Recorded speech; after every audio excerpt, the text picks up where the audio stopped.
মনে করেন বিএনপির এখানে অনেকে রয়েছেন এবং সারা বাংলাদেশের অনেকে আমার বক্তব্য শুনবেন এবং অনেকেই আপনারা জানেন যে আমরা হয়তো বাংলাদেশ জাতীয়তাবাদী দল আগামী সপ্তাহে আগামী মাসে ক্ষমতায় চলে আসতেছি এবং আপনারা ভাবেন যে আমাদের দল বোধহয় এখন ক্ষমতায় আছে, তারা পিছুটা নেই, তারা পিছু কথা চিন্তা করেন না, তারা চিন্তা করেন বিএনপি ক্ষমতায় আসছে এবং আমরা যা ইচ্ছা তাই করব, আমাদের কথা তা সরকারের অনেকেরই মানতে হবে। এবং বিএনপি যে 15 বছর ত্যাগ স্বীকার করেছে আপনারা সেটা ভুলে গেলে চলবে না। বিএনপি এখন বহুত ক্লান্তি লগ্নের ভিতরে রয়েছে, বিএনপির এমন অবস্থা রয়েছে আজকে আপনারা দেখেছেন বাংলাদেশের রাজনৈতিক প্রেক্ষাপট পরিবর্তন হতে চলেছে। আমরা দেখেছিলাম কিছুদিন আগে এই সরকার যখন ক্ষমতায় আসে স্বৈরাচারী সরকার পতন করে ছাত্র সমাজ, যুব সমাজ এবং আবহাওয়ার জনসাধারণ যে স্বাধীনতা 24-এর স্বাধীনতা আমাদের মাঝে এনে দিয়েছিল, আমরা তাদের প্রতি শ্রদ্ধা রাখি এবং শহীদদের প্রতি শ্রদ্ধা রাখি, কিন্তু সেটাকে অপব্যবহার করে একটি দল তাদের নিজস্ব আওতার ভিতরে নিয়ে ক্ষমতাকে কুক্ষিগত করার চেষ্টা করেছে। আমরা প্রতিবাদ করেছি, যার পরিপ্রেক্ষিতে ডক্টর ইউনূস সাহেবকে আমার নেতা জনাব তারেক রহমান বলেছেন আমরা দল আপনাকে 100% সহযোগিতা করবে। আমরা এখন এই সরকারকে সহযোগিতা করছি, আমরা আপনাদের বিরোধিতাতে এখনো যাই নাই। আমরা আন্দোলন করেছি কেন? আমরা আন্দোলন করেছি ভোটের অধিকারের জন্য, আমরা আন্দোলন করেছি কেন? গণতন্ত্র রক্ষার জন্য। আজকে আমাদের একটি দাবি ছিল এই সরকারের কাছে, আমাদেরকে গণতন্ত্র ফিরিয়ে দিতে হবে এবং আমাদেরকে ভোটের অধিকার ফিরিয়ে দিতে হবে, জনগণকে ভোটের অধিকার ফিরিয়ে দিতে হবে। জনগণ যখন ভোট দিয়ে একটি সরকার গঠন করবে, সেই সরকার এদেশের সুস্থ রাজনীতি ফিরিয়ে আনবে এবং শান্তি শৃঙ্খলা ফিরিয়ে আনবে। যারই পরিপ্রেক্ষিতে এটা আমাদের দাবি ছিল এবং 17 বছরের আন্দোলনের আমাদের এটাই দাবি ছিল যে আমাদের ভোট আমরা দেব, যারে খুশি তাকে দেব। কিন্তু মুসলিমের কয়েকজন ছাত্র এবং কিছু লোক এটাকে তাদের স্বার্থে ব্যবহার করেছে। আপনারা জানেন এটা নিয়ে আমাদের পার্টির ভিতরে অনেকে দ্বিমত প্রকাশ করেছে, অনেকে রাগ হয়েছে, অনেকে জিদ প্রকাশ করেছে এবং এই সরকারের প্রতি অসন্তুষ্ট প্রকাশ করেছে। আমাদের নেত্রী বেগম খালেদা জিয়া বলেছেন তোমরা তোমাদের বক্তব্য এভাবে দিবা না, তোমাদের বক্তব্য ভিতরে শালীনতা থাকতে হবে এবং এই সরকারকে সহযোগিতা করতে হবে, সহযোগিতার হাত বাড়িয়ে দিতে হবে। যারই পরিপ্রেক্ষিতে আমরা দেখেছি কিছুদিন পূর্বে আমরা দেখেছি আমাদের এই সরকার প্রধান ডক্টর ইউনূস সাহেব লন্ডনে গিয়েছিলেন এবং তারেক রহমানের সাথে একটি মিটিং করেছিলেন। তখন আমরা সারা বাংলাদেশের মানুষ স্বস্তি ফিল করেছি এবং তারা সবাই খুশি হয়েছিলেন যে আজকে একটি সঠিক সময়ে সঠিক ডিসিশন নিয়েছেন ডক্টর ইউনূস সাহেব এবং আজকে তিনি ওখান থেকে এসে সবার মুখে হাসি ফুটিয়েছিলেন এবং তিনি বলেছিলেন আমি নির্বাচন দেব এবং নির্বাচন খুবই শীঘ্রই দিব, সেটা ডিসেম্বর হতে পারে, সেটা জানুয়ারি হতে পারে, সেটা ফেব্রুয়ারিরও হতে পারে, কিন্তু তিনি বলেছেন আমি নির্বাচন দেব। আমাদের নেতা যারা তারেক রহমান স্বইচ্ছায় সেটা গ্রহণ করেছেন, সারা বাংলাদেশের নেতৃবৃন্দ সেটা গ্রহণ করেছেন, কিন্তু আমাদের ডাক্তার ইউনূস সাহেব বসতেই পারছেন না, তার পিছনে এক কালো হাত ছায়া দিয়ে রয়েছে। আপনারা দেখছেন পরিস্থিতি আস্তে আস্তে চেঞ্জ হচ্ছে কি হবে? আপনারা দেখেছেন এই এনসিপি একটি সংগঠন, ছাত্র সংগঠন, আপনারা অনেকে এখানে মুরব্বী আছেন, আপনারা 71 সালের ছাত্র আন্দোলন দেখেছেন, আপনারা 71 সালের ছাত্র আন্দোলন দেখেছেন, আপনারা দেখেছেন এরশাদের সময় ছাত্র আন্দোলন। তখন এই ছাত্ররাই কিন্তু এই স্বাধীনতা আমাদের এনে দিয়েছিল 71-এ এবং তাদের সেই চায়ের খলিফার কথা আপনারা জানেন, ঢাকা ইউনিভার্সিটির কথা আপনারা জানেন, আপনাদের এখনো আমি মনে করি আপনাদের অনেকেরই তা স্মরণ রয়েছে, ইতিহাস কথা বলে। আমরা দেখেছি এরশাদের সময় ছাত্র আন্দোলন, ছাত্রদের বিশেষ ভূমিকা ছিল, কিন্তু সেই ছাত্ররা কি সরকার গঠন করেছিল? সেই ছাত্ররা কখনো সরকার গঠন করে নাই। তারা এই দেশকে গড়তে চেয়েছিল, একটি সুস্থ সরকার আসবে, সেই সরকারকে ক্ষমতায় দিয়ে একটি গণতন্ত্রমুখী সরকার হবে এবং সাধারণ মানুষের ভোট দেওয়ার অধিকার থাকবে। আমাদের সাধারণ ছাত্ররা সেটা চেয়েছিল, কিন্তু এখনকার ছাত্ররা চাচ্ছে ক্ষমতা। আপনারা দেখেছেন যারা স্কুল কলেজে পড়েন, যারা মাত্র ইউনিভার্সিটিতে পাস করেছেন, তারা নিজেরা টিউশনি করতেন। ভালো একটি সার্টিফিকেটের মতো অবস্থা ছিল না, বাবা মার এমন অবস্থা নেই ঢাকা ইউনিভার্সিটিতে তাদেরকে পড়ালেখা করাবে। ঠিক তাদের সেই সব ছেলেরা আজকে প্রহদ গাড়ি নিয়ে ঘুরছে, মার্সিডিজ গাড়ি নিয়ে ঘুরছে, BMW গাড়ি নিয়ে ঘুরছে। তাদের গাড়ি, তাদের অবস্থা, এবং তারা রাতারাতি একটি দল গঠন করে। আপনারা জানেন একটি ছাত্রের কত টাকা থাকতে পারে। ছাত্র সংগঠনে তারা সারা বাংলাদেশ ব্যাপী আন্দোলন করবে, সারা বাংলাদেশ ব্যাপী তারা সংগঠন করবে এবং আগামীতে তারা নির্বাচন করবে। টাকা কোথা থেকে আসে রে বাবা? তোমরা কোথায় পাও টাকা? এই টাকা তোমাদের কে দেয়? এর পিছনে একটি ঘটনা রয়েছে, সেটা হচ্ছে এই সরকারকে আগামীতে বাধ্য করবে যাতে নির্বাচন না হয়, সেটা হচ্ছে জামাতে ইসলাম। তারা চাচ্ছে না বাংলাদেশে আগামীতে সুষ্ঠু নির্বাচন হয়, তারা চাচ্ছে না বাংলাদেশে আগামীতে গণতন্ত্র ফিরে আসে। তারা চাচ্ছে এই সরকার যতদিন চাইবে তারা চালাবে, আর এই সরকারের বিভিন্ন অবস্থানে তারা বসে আছে, তারা তাদের মতো দেশ চালাবে এবং তারা আগামীতে আরো 2-4-5 বছরে নিজেদেরকে প্রতিষ্ঠিত করে জামাতে ইসলামী রাষ্ট্র কায়েম করবে। তখন এই ছাত্রদেরও তারা দেখবে না। এখন তারা ছাত্রদেরকে ছাত্র সংগঠন, যেমন আমাদের ছাত্র দল রয়েছে, তারা ঠিক সেইভাবে ব্যবহার করছে। কিছুদিন পরে তাদেরকে ওখান থেকে আউট করে দিবে, শুধু তারাই আসবে আগামী রাষ্ট্র ক্ষমতায়। আর জামাতে ইসলাম যদি রাষ্ট্র ক্ষমতায় আসে তাহলে কি অবস্থা হবে সেটা আপনারা খুব ভালো করে জানেন, এদেশের মানুষ খুব ভালো করে জানে। আমাদের এশিয়াতে আজও কোথাও জামাতে ইসলাম 8%, 9%-এর বেশি ভোট পায়নি। এবারও অতীতেও জামাত ইসলাম পারে, কিন্তু তারা এখন বলছে আমরা 80% ভোটে নির্বাচিত হব। তাহলে আপনারা বুঝবেন জনগণ সকল ক্ষমতার উৎস। আমার নেতা জিয়া রহমান বলেছেন জনগণই হচ্ছে ক্ষমতার উৎস। তাহলে ওকে নির্বাচন এখন দেন, আমরা নির্বাচনে যাই, নির্বাচনে আসেন আপনারা, কিন্তু তারা নির্বাচন চায় না। একটা সময় আসবে আমরা বিএনপি নির্বাচন চাই, তারা নির্বাচন চায় না। তাহলে কি হবে? ডক্টর ইউনূস সাহেব এখন কোথায় যাবেন? এদিকে যাবেন না এদিকে যাবেন? মাঝখানে সামরিক বাহিনী চলে আসবে। আমরা সামরিক বাহিনীর অধীনে চলে যেতে পারি, সেই দিকে আমাদের লক্ষ্য রাখতে হবে। তখন কিন্তু আপনারা এই যে অবস্থা এখন আছেন সেই অবস্থা থাকবেন না। স্বৈরাচারী সরকার হাত পেতে রয়েছে, ওত পেতে রয়েছে, কখন বাংলাদেশে ঢুকবে? যদিও তারা কোনোদিনই বাংলাদেশে ঢুকতে পারবে না। যতদিন বিএনপি এই বাংলার মাটিতে থাকবে ততদিন আওয়ামী লীগ আর এই দেশে স্থান পাবে না ইনশাল্লাহ। আমি আপনারা অনেকক্ষণ যাবত আমাদের বক্তব্য শুনছেন। আমাদের বক্তব্য সেই সকাল 10টা থেকে আপনাদেরকে ডাকা হয়েছে, এবং 10টা-11টার সময় এসেছেন। অনেক লোক এখানে না খেয়ে এই পর্যন্ত অনুষ্ঠান দেখছেন, কিছু লোক খাওয়া দাওয়া করেছেন, বাকি অনেকে না খেয়ে রয়েছেন। তারপরও আমাদের বক্তব্য শুনছেন। আমি আপনাদেরকে আন্তরিক অভিনন্দন জানাচ্ছি যে আপনারা আমাদের কথাগুলো শুনছেন। তারপরেও আমাকে 2-4টি কথা না বললেই নয়। আমি মহিউদ্দিন আহমেদ জিন্টুকে আপনারা হয়তো অনেকেই আমাকে চিনেন, নাম শুনছেন, কিন্তু আমাকে জানেন। হয়তো আমাকে গুগলে টিপ দিলে আমার নাম, আমার পরিচয় সব পেয়ে যাবেন, কারণ অতীত ইতিহাস আমার রয়েছে। ইতিহাস থেকেই আপনারা পেয়ে যাবেন আমি কে। আমি রাজনীতি করতে গিয়ে আমাকে দেশ ছাড়তে হয়েছিল। আমি যুবদলের প্রতিষ্ঠাতা ছিলাম ঢাকা মহানগরে। এরপর থেকে আমি পৃথিবীর যেখানেই গিয়েছি আমি সেখানে দলকে সুসংগঠিত করেছি। ইউরোপে গিয়েছি, ইউরোপে সুসংগঠিত করেছি।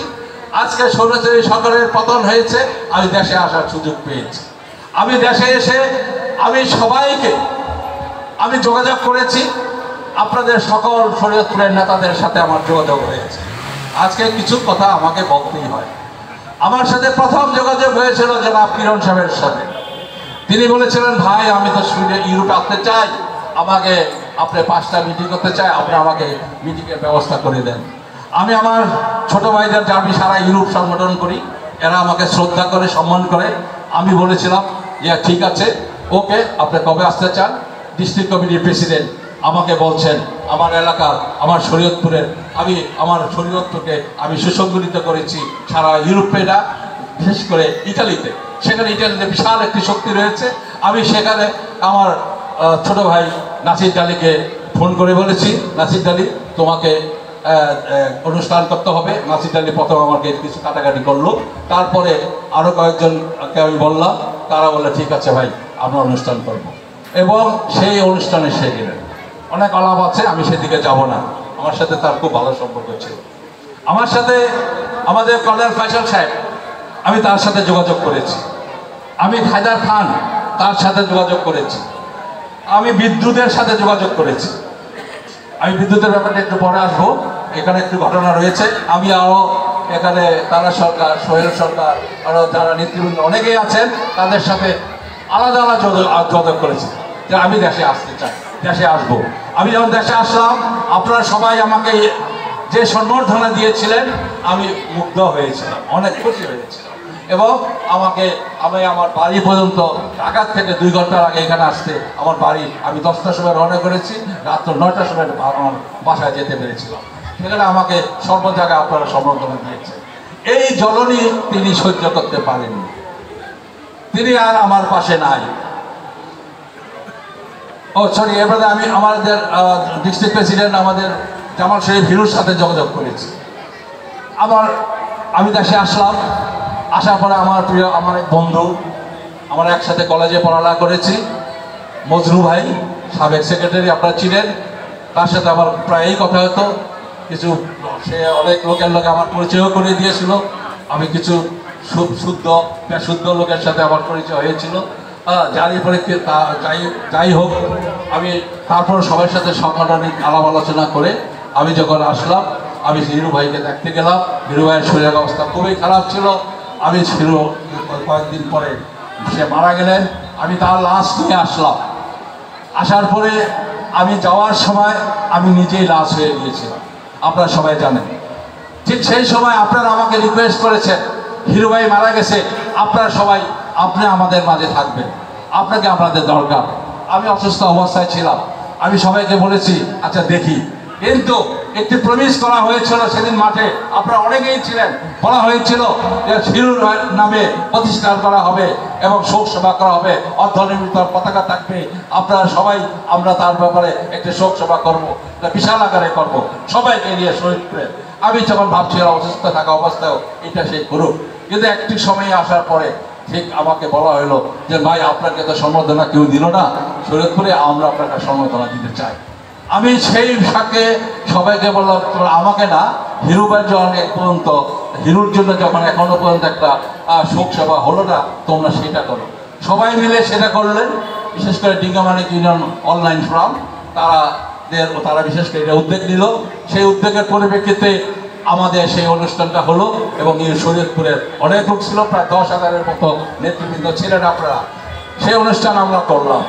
করার পরে সেদিন আমি আপনাদের সামনে বাধ্য হলাম ঘোষণা করতে, শরীয়তপুরের রাজনীতির সাথে আমি সংযুক্ত থাকব। এবং সেই থেকে নিয়ে এখন আমি আছি, যতদিন বেঁচে থাকবো আমি আপনাদের মাঝে থাকব। সংগ্রামী সাথী ভাই ও বোনেরা, আমি আজকের কিছু ঘটনা না বললেই নয়। আজকের ঘটনার অতীত কিছু বলতে হয়। আপনারা জানেন আমাদের রোজা, ঈদ চলে, আমরা বরকি আমরা করেছি। বিশেষ করে বরকিদের অনেকদিন ছুটি ছিল, আমি দেশের বাইরে ছিলাম। আমি আসার পরে আমি সবার সাথে যোগাযোগ করলাম যে কিছু একটা প্রোগ্রাম করা উচিত। তারা বললো দেখতেছি, করবো, এইভাবেই আমার কাছে একটি ফোন আসলো। আমাদের শাহজাহান মাদবর, যার কথা না বললেই নয়, তিনি আমাকে অত্যন্ত ভালোবাসেন, প্রবাসী বিএনপির সাথে আমার সাথে সে সংযুক্ত। তা তিনি বললেন আপনার বিরাট একটা মিটিং করতে হবে, আমার সহযোগিতা আপনার সাথে 100% থাকবে। আমি বললাম ওকে, তুমি এক কাজ করো, তুমি লতিফ আছে, লতিফের সাথে যোগাযোগ করো, আর আমাদের হায়দার খানের সাথে যোগাযোগ করো।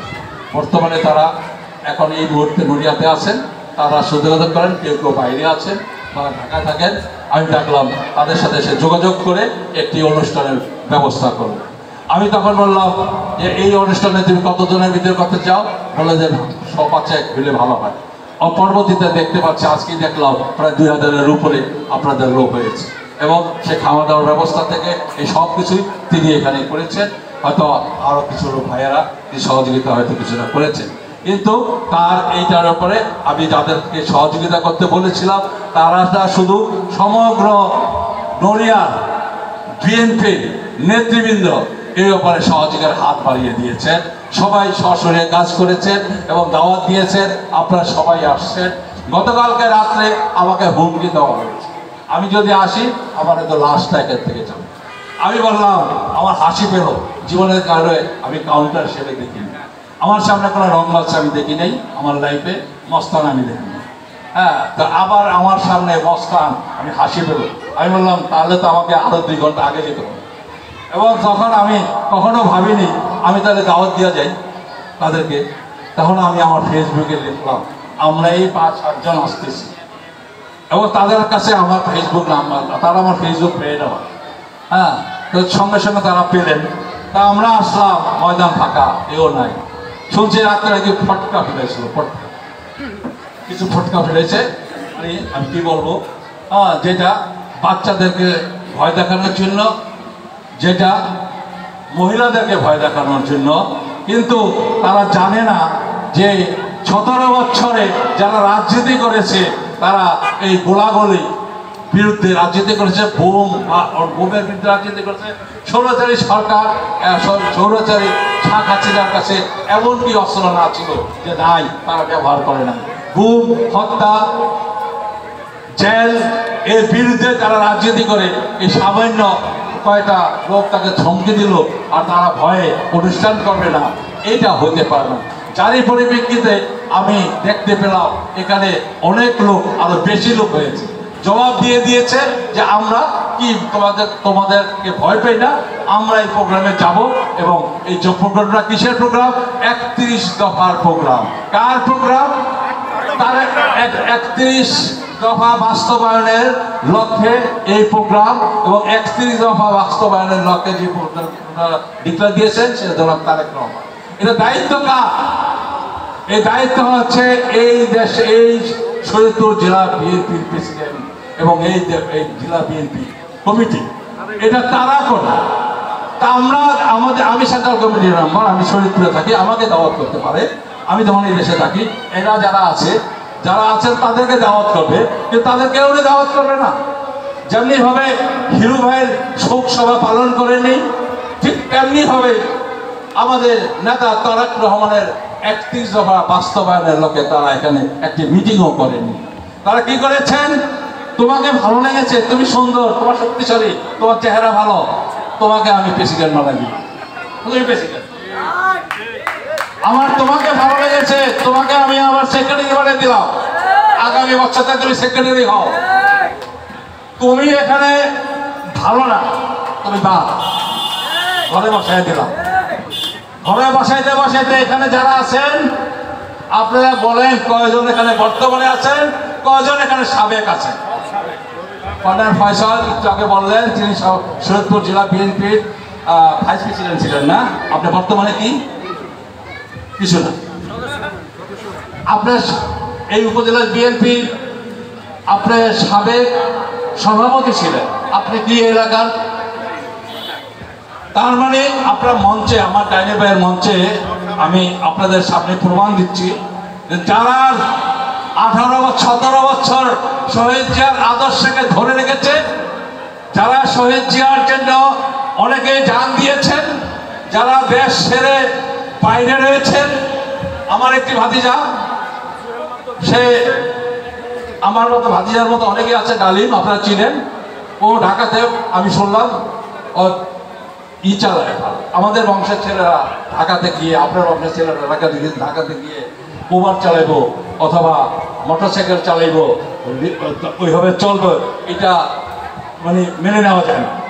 পরে বলে কি কাকা আমি কি করবো, আমার বাড়ি ঘর উচ্ছেদ করে নিয়ে গেছে, আমি যে থাকি তাহলে বেড়ে ফেলে, আমি বাইরে থেকে কি করবো, আমি এই কাজ করি। তো এরকম করে সারা শরীয়তপুরে যারা একটু আগে নাসির আলী বলেছিল আমাদের একটা কর্মী অন্য দেশের 100 কর্মীর সমান বা 50 জন, এটা আমিও বলি ইউরোপে, তোমরা শহীদপুরের একটা কর্মীর সমান না। ওখানে পার্টি করতে গেলে, দল করতে গেলে ভোগে কলিজা লাগে। সেই সময় আপনারা এই দলকে সুসংগঠিত করেছেন, এই দলকে আপনারা প্রতিষ্ঠিত করেছেন, শহীদ জিয়ার আদর্শকে আপনারা এই বাংলা, এই শরীয়তপুরে রোপণ করেছেন। কিন্তু তখনকার আমি আপনাদের বক্তৃতার ভিতরে শুনলাম, আপনারাই বলতেছিলেন, অনেকেই বলছেন, এই তখনকার প্রেসিডেন্ট আব্বাসের জব্বার ভাই বলেছিলেন তিনি যে 15 বছরে তিনি কয়বার এসেছেন, কয়টা মিটিং দিয়েছেন এবং কয়টা মামলা খেয়েছেন। আপনারা সবাই বিচার করেন, আপনারা কিছু করতে গিয়ে সাপ বের করে দিচ্ছেন কেন? আওয়ামী এখানে বলছেন, আওয়ামী প্রতিষ্ঠা করতেছেন আপনারা। আজকে শহীদ জিয়াউর রহমানের আদর্শকে আপনি ধূলিসাৎ করে দিচ্ছেন, আজকে তারেক রহমানের ত্যাগকে আপনি ধূলিসাৎ করে দিচ্ছেন, আওয়ামী লীগদেরকে আপনি ঢুকাচ্ছেন। আপনাকে বুঝতে হবে, আপনি যদি আমাকে বিএনপির ভিতরে একটা পদ দেন, তাকে জানতে হবে আমার ব্যাকগ্রাউন্ড কি, আমি অতীতে কোন 16 বছর আমি কি করেছিলাম দেশে বা প্রবাসে। আমরা কিন্তু সেটা ধরে রাখতে পারেন নাই, আপনি সেটা করেন নাই। আমি এই ব্যাপারে যখন কমিটি হয়, আমি সে ব্যাপারে আমি তারেক সাহেবকে কিছু কথা বলেছিলাম এবং তখনকার তিনি আমার বিদ্যুৎ তখন আমাকে কিছু পেপার পাঠিয়েছিল, আমি সেই পেপার অনুযায়ী তার সাথে কথা বলেছিলাম। তিনি আমাকে বলেছিলেন, আমি তো কমিটির প্রেসিডেন্ট বানিয়েছি, তাকে এমপি বানিয়েছি, মিনিস্টাররা আমি তাকে মিনিস্টার বানিয়েছি। আমার মনে হয় তারেক সাহেব আমার এই বক্তব্য শুনবেন এবং তিনি এই কথাটা হয়তো ভুলে যাননি। তা আগামীতে যারা রাজনীতি করেন, আমাদের অভিভাবক, আমাদের নেতা, আগামী দিনের রাষ্ট্রনায়ক যারা তারেক রহমান ভুল করবেন না। আজকে আমাদেরকে এখানে কেন বাধার সৃষ্টি করতে চেষ্টা করেছিলেন, তার অর্থ হচ্ছে আমি আপনাদেরকে সাথে নিয়ে এবং আমি এবং আমাদের ভাই কর্নেল ফয়সাল, আমাদের সাথী ভাবি সহ আমরা বালু আন্দোলন করেছিলাম। বালু উত্তোলন করেছে নড়িয়ার থেকে, নড়িয়া নদী গর্ভে চলে যাবে, আমরা সেটা আন্দোলন করেছিলাম। ওরা টেন্ডার নিয়েছে, টেন্ডারের বিরুদ্ধে আমাদের কোনো আন্দোলন নেই। নদী গর্ভের থেকে বালু উত্তোলন সেটা বন্ধ করার জন্য বলেছিলাম। এদেশের প্রশাসনকে বলেছি, তারা আমাদের কথা শোনেনি, তাদের সাথে আঘাত করে তারা বালু উত্তোলন করে দিয়েছে। তারই পরিপ্রেক্ষিতে আজও আমি বলবো, বালু উত্তোলন বন্ধ হচ্ছে না। এই প্রশাসনকে বলবো, নতুন প্রশাসন এসেছেন টিএনউ সাহেব এবং আমাদের ডিসি সাহেব, ভদ্র মহিলা, আপনাদের প্রতি আমি অনুরোধ করবো, এই বালু উত্তোলন বন্ধ করুন এবং নদীটাকে নদীগর্ভ থেকে রক্ষা করুন। এবং আর আপনাদের হাতে এখনো ক্ষমতা রয়েছে, আপনারা বিএনপি এখন ক্ষমতায় নয়, কিন্তু বিএনপির কোনো নেতা এবং নেতৃবৃন্দ আপনাদেরকে যাতে ব্যবহার করতে না পারে এবং আপনাদের ব্যবহার করে স্কুল, কলেজ, ইউনিভার্সিটিতে গিয়ে অধিকার আদায় করবে, সেই দিকে আপনাদের লক্ষ্য রাখতে হবে। আপনারা যাতে, আমি প্রশাসনকে বলছি, আপনারা কাউকে আপনারা সুযোগ দিবেন না যাতে আমাদের দলের ক্ষতি হয়। আজকে যদি আপনারা সুযোগ দেন, তাহলে মনে করবো আপনারা বিএনপিকে ধ্বংস করার লক্ষ্যে বিএনপির নেতাদেরকে উৎসাহিত করে টেন্ডারবাজিতে সহযোগিতা করছেন। আপনারা তাদের স্কুল কলেজের চেয়ারম্যান হোক বা স্কুল কলেজের মেম্বার হোক, এর উপর আপনারা সহযোগিতা করছেন। আমি চাই না এগুলো আপনারা করেন। আমি আপনাদের সবাইকে ধৈর্যের বিচ্ছুতি ঘটাবো না। আপনারা অনেক কর্মসূচি রয়েছেন। আমি ব্যক্তিগতভাবে শাহজাহান মাকবর, আমি তোমার কাছে অত্যন্ত কৃতজ্ঞ। তোমার মতো এইভাবে আমাদের নেতাকর্মীরা যদি মাঠে নেমে আসে, তাহলে আমরা আমাদের প্রোগ্রাম আরও দৃঢ়ভাবে করতে পারবো এবং আমাদের নেতাকর্মীরা আরও উৎসাহিত হবে এবং আমাদের আগামীতে আমাদের নেতা যারা রয়েছেন তাদের প্রতি আমি শ্রদ্ধা জানাচ্ছি। আপনারা জানেন আমাদের আরেক ত্যাগী নেতা আমাদের মিয়া নুরুদ্দিন অপু ভাই, তিনি বাইরে আছেন, তার ছেলে অসুস্থ, তাকে নিয়ে চিকিৎসা গিয়েছেন।